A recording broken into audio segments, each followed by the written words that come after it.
அனைவருக்கும் அன்பு வணக்கம். இன்றைக்கி ஒரு நல்ல அருமையான பிஸ்னஸ் ஐடியாவோடு வந்திருக்கேன். அந்த பிஸ்னஸ் ஐடியா என்ன அப்படின்னு பார்த்தோம்னா, அதாவது சலவை தொழில், லாண்ட்ரி பிஸ்னஸ். இந்த லாண்ட்ரி பிஸ்னஸ் மிகப்பெரிய அளவில் இப்போ வளர்ந்துகிட்டு இருக்கு. அதாவது இந்த பிஸ்னஸை பண்ணுறதுக்கு நிறைய பேர் ஆர்வம் காட்டுறது இல்லாததுனால இந்த பிஸ்னஸ் டிமாண்ட் அதிகமாக போயிட்டே இருக்குது. ஸோ இந்த பிஸ்னஸை பண்ணுறவங்க சைலண்ட்டாக ஒரு பக்கம் நல்லா சம்பாரிச்சிட்டு தான் இருக்காங்க. அதாவது இந்த லாண்ட்ரி பிஸ்னஸை பொறுத்த வரைக்கும் நம்ம ஒரு இன்ட்ரெஸ்டோடு நம்ம பண்ணோம் அப்படின்னா, அதாவது சிஸ்டமேட்டிக்காக பண்ணோம் அப்படின்னா கண்டிப்பாக நிறைய லாபம் இருக்குது இந்த பிஸ்னஸில். ஸோ இந்த பிஸ்னஸ் எப்படி பண்ணுறது, என்னென்ன தேவை, எந்த மாதிரியான ப்ராஃபிட் இருக்கும் அப்படிங்கிறத நம்ம ஒன் பை ஒன்னாக பார்க்கலாம். இந்த பிஸ்னஸ் நம்ம சிம்பிளாக சொல்லணும் அப்படின்னா, மக்கள்கிட்டருந்து வாஷ் பண்ண வேண்டிய துணிகளை நம்ம வாங்குகிறோம். அவங்களுடைய டோர் ஸ்டெப்லேயே போய் வாங்குகிறோம். அவங்களுடைய வீடுகளுக்கே போய் கலெக்ட் பண்ணிவிட்டு வாங்கி அதை வாஷ் பண்ணிவிட்டு ப்ராப்பராக அயர்ன் பண்ணி நம்ம எந்த டைமுக்கு, அதாவது அவங்களுக்கு எந்த டைமுக்கு வேணும்னு கேட்குறாங்களோ அந்த டைமுக்கு கரெக்டாக நம்ம அவங்களுக்கு டெலிவரி பண்ணுறோம். இந்த சிம்பிள் கான்செப்டில் தான் இந்த லாண்ட்ரி பிஸ்னஸ் செயல்பட்டுருக்கு. ஸோ இந்த சிம்பிள் கான்செப்டுக்குள்ளார நம்ம எந்த மாதிரியான ப்ராசஸ் இதில் இருக்குது, என்னென்ன தேவைப்படுது, இதிலேருந்து நம்மளுடைய லாபம் எந்த அளவுக்கு இருக்கும் அப்படிங்கிறத நம்ம பார்க்கலாம். இந்த பிஸ்னஸை தொடங்கிறதுக்கு முன்னாடி 3 முக்கியமான விஷயங்களை நம்ம கவனத்தில் எடுத்துக்கணும். அதில் ஒன்று என்ன அப்படின்னா லொக்கேஷன். நல்ல லொக்கேஷன் நம்ம தேர்ந்தெடுத்துட்டோம் அப்படின்னா கண்டிப்பாக நம்மளுடைய பிஸ்னஸ் வெற்றி பெறும். அதே மாதிரி இந்த பிஸ்னஸ் பண்ணுறதுக்கு, இந்த சலவை தொழில் பண்ணுறதுக்கு எந்த மாதிரியான எக்யூப்மெண்ட்ஸ் தேவைப்படுது, எந்த மாதிரியான மெஷின்ஸ் தேவைப்படுதோ அதை ப்ராப்பராக நம்ம செலக்ட் பண்ணிவிட்டு இனிஷியலாகவே நம்ம அதை வாங்கிட்டோம் அப்படின்னா அது நம்மளுடைய பிஸ்னஸை மென்மேலும் மேம்படுத்தும். அதே மாதிரி அதுக்கு அடுத்ததாக நம்மக்கிட்ட வேலை செய்ய போகிற தொழிலாளர்கள், அந்த தொழிலாளர்களையும் நம்ம ப்ராப்பராக செலக்ட் பண்ணி எடுத்துக்கிட்டோம் அப்படின்னா, இந்த 3 விஷயங்களை நம்ம கவனத்தில் கொண்டு வந்துட்டோம் அப்படின்னா நம்ம தொழில் தொடங்குறதுக்கு முன்னாடி கண்டிப்பாக நம்மளுடைய தொழில் வெற்றி பெறும். இந்த லாண்ட்ரி பிஸ்னஸில் இந்த ப்ராசஸ் அப்படின்னு நம்ம பார்த்தோம் அப்படின்னா, அவர்களுடைய வீடுகளுக்கே போய்ட்டு, இந்த சேவை யாருக்கு தேவைப்படுதோ அவங்களுடைய வீடுகளுக்கே போய்ட்டு அவங்க வாஷ் பண்ண வேண்டிய துணிகளை நம்ம வாங்கிக்கிறோம். பிக்கப் பண்ணுற வேன் மூலமாக நம்ம போகலாம், அல்லது பிக்கப் பாய்ஸ் மூலமாக அனுப்பிட்டு அந்த துணிகளை நம்ம கலெக்ட் பண்ணிக்கலாம். துணிகளை கலெக்ட் பண்ணும் பொழுதே ஓரளவுக்கு ஒரு செக் பண்ணிக்கிட்டு வாங்குறது நல்லது. அதுக்கு அடுத்த ப்ராசஸ் அப்படின்னு பார்த்தோம்னா, நம்மளுடைய கடைகளுக்கு கொண்டு வந்துட்டு அதை சிஸ்டமில் என்ட்ரி போடுறோம். அதாவது யார்கிட்ட இருந்து இந்த துணி வாங்கிட்டு வந்தோம், எந்த மாதிரியான துணி அப்படிங்கிறதெல்லாம் நம்ம சிஸ்டமில் என்ட்ரி போடுறோம். அந்த என்ட்ரி போட்டுட்டு அந்த பேட்சுக்கு ஒரு டேக் நம்பர் கொடுக்குறோம். அந்த யார்கிட்ட இருந்து வாங்கியிருக்குமோ அவங்களுக்கு ஒரு டேக் நம்பர் கொடுக்குறோம். அந்த ஐடென்டிஃபிகேஷன் நம்பர் அப்படின்னு சொல்லுவாங்க. அந்த ஐடென்டிஃபிகேஷன் நம்பர் அதில் கொடுக்குறோம். டேக் போட்டதுக்கப்புறம் அதுக்கு அடுத்ததாக பார்த்தீங்கன்னா கிளாஸிஃபை பண்ணணும். என்னென்ன துணிகள் இருக்குது அப்படின்னு சொல்லிட்டு நம்ம கிளாஸிஃபை பண்ணுறோம். அதாவது காட்டன், ஒயிட், அதுக்கு அடுத்தது ஜீன்ஸ், டிஷர்ட்ஸ், இந்த மாதிரி தரம் பிரிச்சுட்டு அதை நம்ம அடுத்ததாக வாஷிங்க்கு அனுப்ப போகிறோம். அதுக்கு முன்னாடி அந்த துணிகளில் ஏதாவது கரைகள் இருக்கா அல்லது பட்டன்ஸ் போயிருக்கா அப்படிங்கிறதெல்லாம் பார்த்துட்டு நம்ம அதை சரி பண்ணிவிட்டு அதுக்கு அடுத்ததாக வாஷிங்க்கு அனுப்புகிறோம்.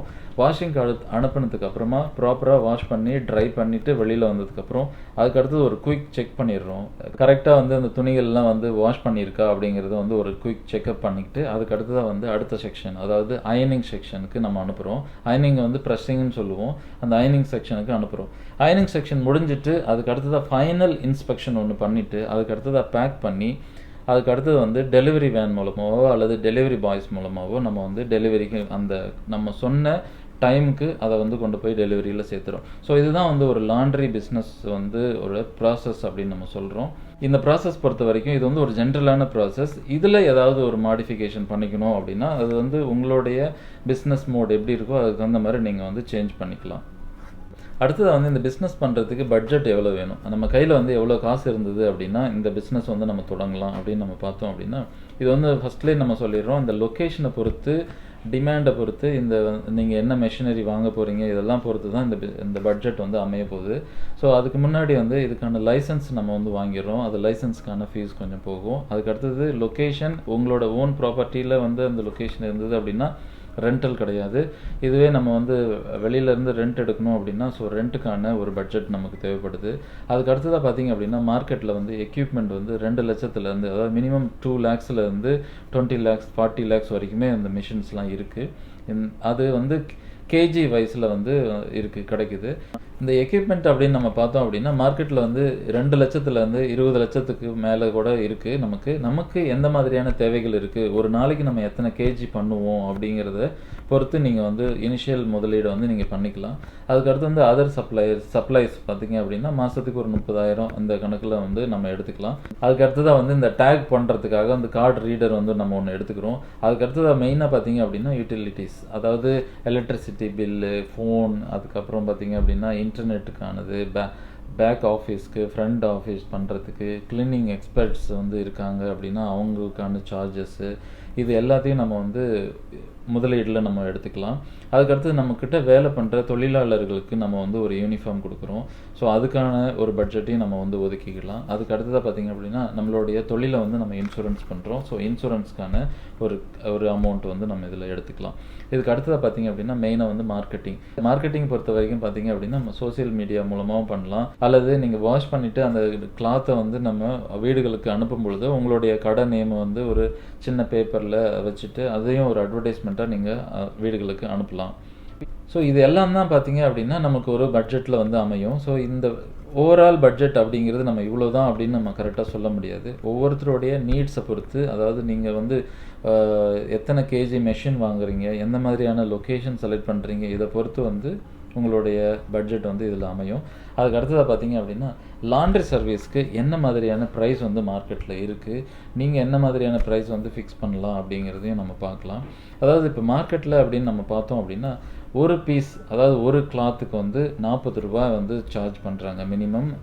அதாவது சம் ரிமோட் ஏரியாஸில் பார்த்தீங்க அப்படின்னா இதோட கம்மியாக கூட இருக்குது. நம்ம வந்து ஒரு மாடரேட்டான மீடியமாக இருக்கிற ஒரு சிட்டியில் நம்ம எடுத்துக்கிட்டோம் அப்படின்னா ஒரு கிளாத்துக்கு வந்து 40 ரூபா அப்படின்னு நம்ம வச்சுக்கலாம். இந்த 40 ரூபா அப்படிங்கிறது வாஷ் பண்ணிவிட்டு ப்ரெஸ் பண்ணி கொடுக்கறது தான், அயன் பண்ணி கொடுக்கறது தான் நம்ம சொல்கிறோம். அதுக்கடுத்ததாக பார்த்தீங்கன்னா கேஜி வைஸ்லேயும் வந்து வாங்குறாங்க. துணிகளை வந்து கேஜி வைஸ்லேயும் வாங்கி அதை வந்து வாஷ் பண்ணி அயன் பண்ணி கொடுக்குறாங்க. கேஜி அப்படின்னு பார்த்தோம் அப்படின்னா ஒரு 60 ரூபாயிலேருந்து 70 ரூபா 75 ரூபா வரைக்கும் வந்து வாங்குறாங்க. இது டிபெண்ட்ஸ் ஆன் அவங்க என்னென்ன எந்த மாதிரியான லொக்கேஷனில் இருக்காங்க, என்ன மெஷின் யூஸ் பண்ணுறாங்க, அந்த லொக்கேஷனில் என்ன மாதிரியான பீப்புளுக்கு டிமாண்ட் இருக்குது, அந்த லொக்கேஷனில் நம்ம தேர்ந்தெடுக்கிற லொக்கேஷனில் அதை சுற்றி இருக்கிற மக்களோட வருமானம் எந்த அளவுக்கு இருக்குது, அதை பொறுத்து நம்மளுடைய ப்ரைஸும் வந்து நம்ம ஃபிக்ஸ் பண்ணிக்கலாம். அதுக்கு அடுத்தது ட்ரை கிளீனிங் அப்படின்னு நம்ம பார்த்தோம் அப்படின்னா 45 ரூபா அன்வர்ட்ஸ் நம்ம வந்து வாங்கலாம், கலெக்ட் பண்ணலாம். ஒன்லி அயனிங்க்கு மட்டும் அப்படின்னு பார்த்தோம்னா 8 ரூபாயிலேருந்து 16 ரூபா வரைக்கும் சார்ஜ் பண்ணிகிட்ருக்காங்க. இதில் பார்த்தீங்க அப்படின்னா இந்த டெலிவரி சார்ஜ் அப்படிங்கிறது வந்து நீங்கள் வந்து இந்த சார்ஜுக்குள்ளாரையே வந்து வச்சுக்கலாம், அல்லது நீங்கள் வந்து ஃப்ரீயாகவும் பண்ணி கொடுக்கலாம். அது டிபெண்ட்ஸ் ஆன் உங்களுடைய பிஸ்னஸ் எப்படி இருக்குன்னு பொறுத்து நீங்கள் வந்து டெலிவரி சார்ஜ் வந்து கொடுக்கலாம். அதே மாதிரி இந்த லாண்ட்ரி சர்வீஸ் ப்ரைஸ் அப்படின்னு நம்ம இப்போ ஏற்கனவே பார்த்தோம். அந்த ப்ரைஸில் பார்த்தீங்க அப்படின்னா இது இண்டிவிஜுவலாக, அதாவது ஒவ்வொரு கிளாத்துக்காக நம்ம வந்து அல்லது கேஜி வைஸ்க்காக வந்து ப்ரைஸ் வந்து கொடுத்துட்டு இருந்தோம். அதுக்கு அடுத்ததாக பார்த்தீங்க அப்படின்னா ஒரு பேக்கேஜ், அதாவது மந்த்லி இந்த ஃபேமிலியிலேருந்து இவ்வளோ துணி வரும், அந்த துணிகளை வந்து நம்ம வாஷ் பண்ணி கொடுக்கலாம்.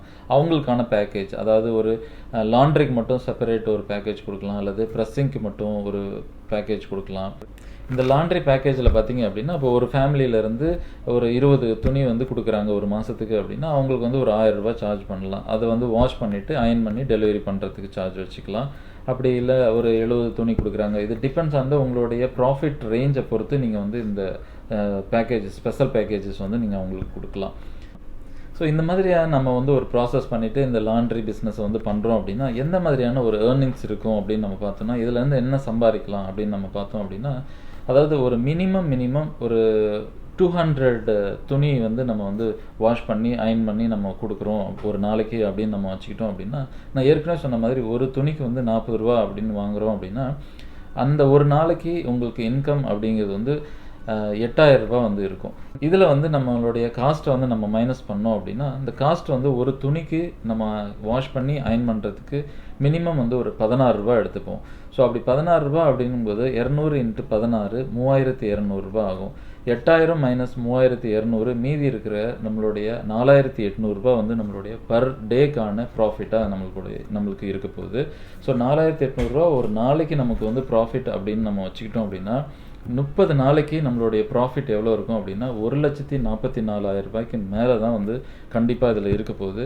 ஏன்னா இதில் காஸ்ட் அப்படிங்கிறது வந்து நம்ம மொத்தமாக வந்து நம்மளுடைய வாஷிங் பண்ணிவிட்டு அயர்ன் பண்ணிவிட்டு அதை வந்து நம்ம கொடுக்கும் பொழுது இதனுடைய காஸ்ட் வந்து ரொம்பவும் கம்மியாக தான் இருக்கும். ஏன்னா நம்ம இண்டிவிஜுவலாக பண்ணும் பொழுது தான் அதனுடைய காஸ்ட் வந்து மிகப்பெரிய அளவில் இருக்கிற மாதிரி நமக்கு தெரியும். ஸோ ஹோல்சேலாக நம்ம பண்ணும் பொழுது இதில் வந்து காஸ்ட் ரொம்ப கம்மியாக தான் இருக்கும். நான் சொன்னதை விட அதிகமான லாபங்கள் தான் இதில் இருக்கிறதுக்கான வாய்ப்பு இருக்குது. ஸோ இந்த பிஸ்னஸை பொறுத்த வரைக்கும் நிறைய பேர் வந்து இப்போ பண்ண ஆரம்பிச்சிட்டாங்க. நிறைய இளைஞர்கள் வந்து இந்த பிஸ்னஸை வந்து அவங்களுடைய சொந்த சிட்டியிலே வந்து பண்ண ஆரம்பிச்சிட்டாங்க. ஸோ இதற்கான எக்யூப்மெண்ட் அப்படின்னு நம்ம பார்த்தோம் அப்படின்னா மார்க்கெட்டில் அவைலபிளாக தான் இருக்குது. நீங்கள் வந்து இந்தியா மார்ட் இந்த மாதிரியான வெப்சைட்டில் வந்து தேடினீங்கன்னாவே உங்களுக்கு இது வந்து அவைலபிளாக இருக்குது. நீங்கள் கஸ்டமைஸ்டு மிஷினும் நீங்கள் உங்களுக்கு தகுந்த மாதிரி நீங்கள் வாங்கிக்கலாம். அதுக்கு அடுத்ததாக பார்த்தீங்கன்னா இதில் டெலிவரி சர்வீஸ் அப்படிங்கிறது நம்ம ஆன் டைமுக்கு நம்ம டெலிவரி பண்ணிட்டோம் அப்படின்னா அடுத்தடுத்து மக்கள் வந்து நம்மளை தேடி வர ஆரம்பிச்சிடுவாங்க. இந்த ப்ராப்பராக அதாவது நம்ம வந்து இதில் இருக்கிற இப்போ அவங்களுடைய கிளாத்தில் இருக்கிற ஸ்டெயின்ஸோ அதாவது கரைகளோ அல்லது ஒரு பட்டன்ஸ் போயிருக்கு இந்த மாதிரி விஷயங்களில் வந்து நம்ம கூர்ந்து கவனித்து அதை சரி பண்ணி நம்ம கொடுக்கும் பொழுது இந்த கஸ்டமர் வந்து நம்மளை விட்டு வெளியில் போக மாட்டாங்க. ஒரு சின்ன மைன்யூட்டான இருக்கிற விஷயங்களை நம்ம வந்து கவனித்து இது வந்து கஸ்டமர் கேர் அப்படின்னு நம்ம சொல்லுவோம். இந்த கஸ்டமர் கேரை நம்ம கரெக்டாக கேர் பண்ணி கொடுத்துட்டோம் அப்படின்னா அந்த கஸ்டமர் நம்மளை விட்டு போக மாட்டாங்க. அந்த கஸ்டமர் மூலமாக இன்னும் நமக்கு நிறைய பேர் வந்து கிடைக்கிறதுக்கான வாய்ப்பு இருக்குது. ஸோ இந்த பிஸ்னஸை பொறுத்த வரைக்கும் முற்றிலும் வந்து ஒரு நல்ல லாபகரமான பிஸ்னஸ். யார் வேணாலும் இதை வந்து ஸ்டார்ட் பண்ணலாம். அதற்கு முன்னாடி நீங்கள் வந்து சூஸ் பண்ண வேண்டியது லொக்கேஷன், எக்யூப்மெண்ட், அதுக்கப்புறம் உங்கள்கிட்ட வேலை செய்ய வேண்டிய ஆட்கள். இவங்களை மட்டும் கரெக்டாக நீங்கள் செக் பண்ணி ப்ராப்பராக நீங்கள் அமைச்சிக்கிட்டீங்க அப்படின்னா உங்களுடைய பிஸ்னஸ் வந்து வெற்றி பெறும். இந்த மாதிரியான நல்ல வீடியோக்கள் வந்து நம்ம சேனலில் இருக்குது. நம்மளுடைய சேனலை வந்து சப்ஸ்கிரைப் பண்ணாமல் இருக்கீங்க அப்படின்னா சப்ஸ்கிரைப் பண்ணிக்கோங்க. பக்கத்தில் இருக்கிற பெல் ஐக்கானையும் ப்ரெஸ் பண்ணிக்கோங்க.